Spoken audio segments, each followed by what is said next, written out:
E aí, galera, beleza? Aqui é o professor Michel de Biologia. Estamos aqui para mais uma aulinha de zoologia, seguindo a escala evolutiva. Falamos na aula anterior sobre os poríferos ou espongiários, tão primitivos que não tinham nem órgãos ainda desenvolvidos. Vamos falar agora do grupo seguinte na escala evolutiva, que já apresenta o primeiro órgão agora. Tanto é que isso define o nome: cela, cavidade, enteron, intestino. Os celenterados, como são conhecidos de maneira geral, as hidras, anêmonas, corais, como aqui à direita, e as águas-vivas, caravelas, medusas, aqui à esquerda, esses pertencem a esse filo que vamos começar a mencionar agora. Por que eles são chamados de celenterados? Enteron, intestino, cela, cavidade. Se você fizer um corte no interior do corpo, você observa que existe um grande buraco, uma grande cavidade, como vocês podem ver aqui nas duas formas típicas, a forma séssil, pólipo, das hidras, dos corais, das anêmonas, e a forma livre natante, a medusa, a água-viva, a caravela, observem que existe uma grande cavidade pelo interior do corpo, não especializada, chamada cavidade gastrovascular. O alimento entra por essa boca, essa gastroderme, que é o tecido de revestimento dessa cavidade interna, secreta enzimas digestivas e começa o processo de quebra dos alimentos. Esse processo não é finalizado. Eu absorvo, eu consigo capturar nutrientes, mas eles ainda não estão plenamente quebrados. Então, eu quebro proteína em oligopeptídeo, absorvo, faço fagocitose, mas dentro das células desse tecido de gastroderme, eu tenho que continuar a digestão. É um tubo digestório, mas ainda é muito primitivo. Não está especializado em estômago, intestino, nada disso. Ele só tem um poro. O alimento entrou, foi digerido, quebrado, absorveu o que foi quebrado, mas nem tudo é quebrado. Os resíduos não aproveitados saem pela própria boca. Então ele tem um tubo digestório, mas ainda é incompleto, com digestão que começa na cavidade e continua dentro das células. Digestão extra e intracelular. Esse grupo é chamado de celenterado por essa característica. Alguns autores também usam o termo quinidário. Aí no ensino médio a gente vai usar esse mesmo termo, apesar de que no ensino superior o pessoal separa um pouquinho. Quinido quer dizer urticante. Quem nunca ouviu falar de queimaduras, como esta, mostrada aqui à direita, quando entrou em contato acidentalmente com água viva na praia? Esses animais, todos aquáticos, marinhos na maioria, algumas espécies de corais são encontrados em água doce, em água salobra, na transição do rio para o mar, mas nós temos uma característica no grupo: células de defesa com uma toxina urticante que causa queimadura no seu interior. Se vocês olharem aqui embaixo, essa célula chama-se quinidoblasto ou quinidócito. Cuidado com a confusão. A célula tem vilosidades, pequenas dobras numa região, são os quinidocílios. Quando esse quinidocílio encosta em alguma coisa, dispara um ferrão que está lá dentro, dentro de uma bolsa com a toxina, que é o nematocisto. Vocês podem ver aqui embaixo, à esquerda o nematocisto enovelado, e à direita ele disparado. Quando ele dispara, ele salta como uma mola, projetando a toxina para dentro do animal que encostou. Isso serve tanto para evitar predação, quanto para caçar presas. Então, esses seres têm células urticantes pelo tecido de revestimento. Eles têm como utilizar essa toxina para caça, predação, ou para evitar que sejam predados.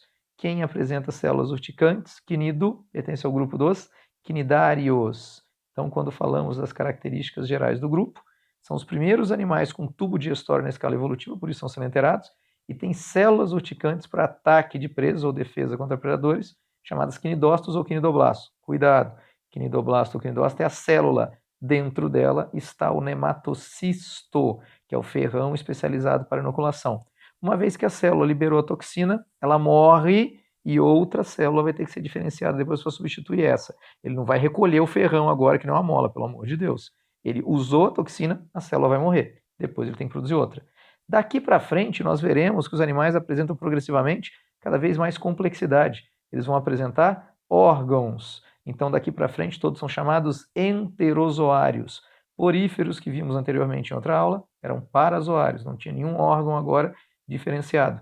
Enterozoários são aqueles que apresentam enteron, intestino, pelo menos o tubo digestório e outros órgãos posteriormente.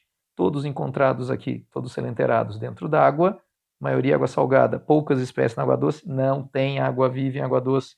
A forma séssil, chamada de pólipo, vai ser encontrada agora na água salgada e na água doce. Mas a forma medusoide, que é livinatante, famosa água viva, ela vai ser encontrada agora na água salgada apenas. Então, anêmonas, hidras, corais, que tem tanta importância agora pela proteção que oferecem às espécies que se reproduzem no seu interior, imunes às toxinas urticantes. Imagina um recife de coral agora, onde um peixe imune à toxina pode ficar, pode depositar seus ovos, pode se esconder. Predadores não vão alcançá-lo lá. Então, eles têm um local adequado, um berçário para poder reproduzir. Daí a importância dos recifes de corais para a ecologia. E nós vamos ter as formas livres natantes, chamadas de medusoides, medusas, com as águas vivas e caravelas. Beleza. Das características marcantes, destacamos, como já falamos, o tubo digestório incompleto, que realiza digestão extra e intracelular, começando na cavidade e continuando nas células de revestimento, e depois os nutrientes são distribuídos por difusão de uma célula para outra. Aqui ainda não tem sistema circulatório, aqui não tem sistema respiratório, aqui não tem sistema excretor. Transportar substância, permitir troca de gases, eliminar excreta, tudo sempre por difusão. De onde tem muito para onde tem pouco. Então tem muito oxigênio fora, entra por difusão através do tegumento. Muito CO2 dentro, sai por difusão agora para fora. Sai para fora, ficou redundante, foi mal.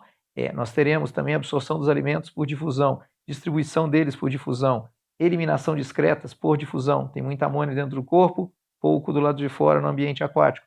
Vai atravessando a pele, agora a epiderme, por difusão. Nós temos neurônios pela primeira vez. Como me chama? Tem neurônio, então tem cérebro? Não, não necessariamente. Tem células nervosas que formam uma rede espalhada pelo corpo sem centralização.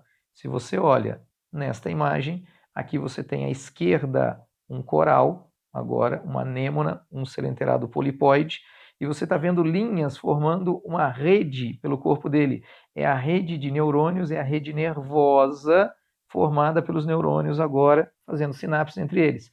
Aqui à direita nós temos a ampliação da porção terminal do corpo de um selenterado polipoide, e vocês estão vendo marcado com linhas azuis a rede de neurônios. O que esses neurônios permitem? Respostas simples, respostas automáticas. Encostou agora em alguma coisa no tentáculo, ele enrola e traz para a boca. Mas pode ser um peixe, pode ser um pedaço de madeira, ele não tem como discernir. Então ele consegue realizar atos reflexos, respostas simples. Ele não tem cérebro, não tem um centro de controle ainda. E em relação agora às porções equivalentes do corpo, poríferos do grupo anterior não tinham padrão de simetria, eram assimétricos. A partir dos selenterados, a gente começa a ter uma simetria nos animais, porções anatomicamente equivalentes do corpo.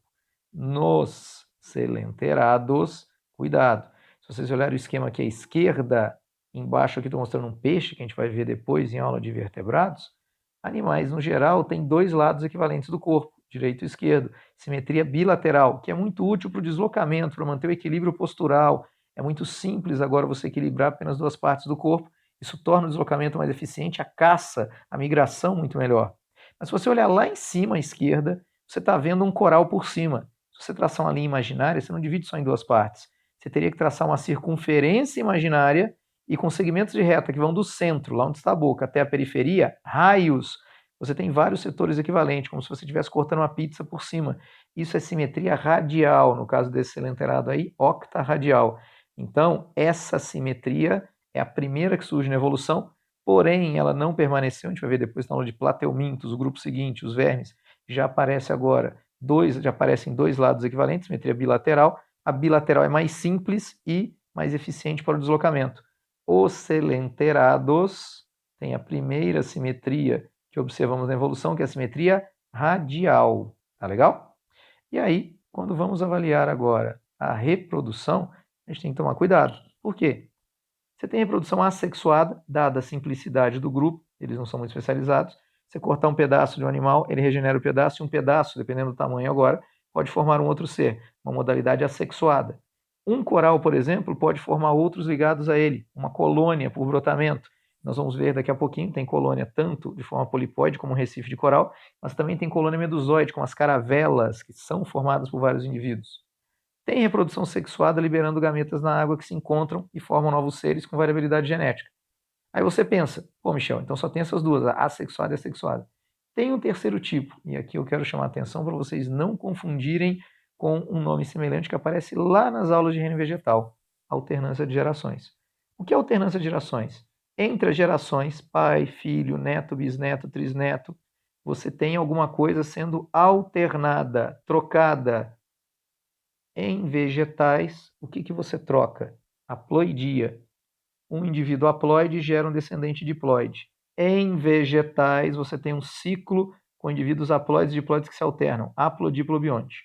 Lá nos vegetais. Aí vai ter negócio de gametófito esporó. Aqui tem uma alternância, mas que não mexe na ploidia. Aqui a gente vai ter alternância na forma do corpo. Uma medusa que reproduz origina um filho pólipo. Quando esse filho pólipo reproduz, o seu neto, agora, nas gerações, é uma medusa. E depois vai formar pólipo. E depois medusa. Eu vou alternar a forma do corpo e o tipo de reprodução. Medusa vai reproduzir sexuadamente, origina pólipo que reproduz assexuadamente. É uma alternância de gerações, mas os adultos são sempre diploides. Então esse ciclo é um ciclo diplobionte com alternância de gerações. Todos os animais têm ciclo diplobionte. E aí vocês confundem. Simples às vezes acabam decorando. Olha aqui um esquema. Lá em cima à direita estão medusas, masculina e feminina. A masculina libera gametas móveis, espermatozoide, a feminina libera gameta imóvel, óvulo, reprodução sexuada. As medusas liberam gametas na água, formam um zigoto. Esse zigoto vai sofrer mitoses, forma um embrião, uma blástula. Esse embrião cresce, forma uma larva plânula, que nada e se fixa num ponto lá no fundo do mar e forma um pólipo. Então, o filho da medusa é um pólipo. O filho da forma medusoide livre natante é um pólipo céssio. Esse pólipo vai crescer, desenvolver, pegar alimento e tal. Quando ele tiver um certo tamanho, certa idade, ele se divide em segmentos, chamados éfiras. Esses segmentos, cada um deles se solta e forma uma nova medusa. Então, peraí, se o pai e a mãe eram medusas, o filho é pólipo. Aí o filho pólipo vai dar neto medusa. Aí neto medusa vai dar bisneto pólipo. Entre as gerações eu estou mudando a forma do corpo, medusa pólipo, e o tipo de reprodução, sexuada, assexuada. Mas as medusas são 2N diploides, têm pares de cromossomos, formam gametas N, espermatozoide e óvulo por meiose, o esquema está mostrando aqui à direita, formam um zigoto 2N, formam um embrião 2N, formam uma larva plana 2N, formam um pólipo 2N diploide. Então, tanto as medusas quanto os pólipos são diploides. Não é ciclo haplodiplobionte, é ciclo diplobionte com alternância de gerações. Os segmentos de medusas do pólipo vão formar agora medusas diploides. Por que esse segmento é importante evolutivamente? Quando a gente vai olhar evolutivamente agora a árvore filogenética dos selenterados, os grupos mais primitivos à esquerda são antozoários, são as anêmonas, são os corais agora. Beleza. Pólipos, sésseis. À direita, os hidrozoários, medusoides. O que nós acreditamos? Que a alternância de gerações mostra a transição evolutiva do coral, do pólipo céssio para a medusa móvel na evolução. Então você não tem que estudar agora apenas decorando alternância de gerações. Tem que entender que isso significa a transição da forma céssio para a forma móvel. Veja você, poríferos ancestrais selenterados, sésseis. Pólipos selenterados sésseis. Surgem águas vivas, selenterados móveis, e daí para frente a maioria dos animais é móvel. Um ou outro exemplo agora, céssio. Espera aí. E ter a mobilidade, criar mobilidade, permite uma caça mais eficiente. Então, nós temos aqui a transição da forma céssio para a forma móvel. A alternância de gerações demonstra isso evolutivamente. E aí devemos lembrar também que, quanto à organização do corpo, posso ter indivíduos isolados, mas posso ter vários indivíduos ligados fisicamente. Isso é uma colônia. Um recife de corais pode ser uma colônia? Pode, mas cuidado. A pessoa às vezes acha que colônia é um negócio pesado, porque são vários indivíduos. Até concordo, mas não tem que ser pesado e céssio fixo. A caravela, como vocês podem ver aqui, é uma forma medusoide e colonial. Aqui à esquerda vocês têm um pequeno recife de corais, vários indivíduos ligados pela base. Aqui à direita você tem, parece uma água-viva só, mas na verdade são vários indivíduos. Cada tentáculo aqui é um dactilozoide, um indivíduo isolado, especializado na obtenção de alimento. Tem um gastrozoide aqui que vai pegar o alimento, uma cavidade gastrovascular especializada, e vai distribuir o alimento digerido para os demais. Aqui a umbrella direita armazena gases para flutuação, é outro indivíduo. Então são vários indivíduos ligados, formam uma colônia com mobilidade. Tá legal? Galera, essas são as características gerais dos selenterados. Espero que tenha sido gratificante para todos. Um abração, bons estudos, até mais.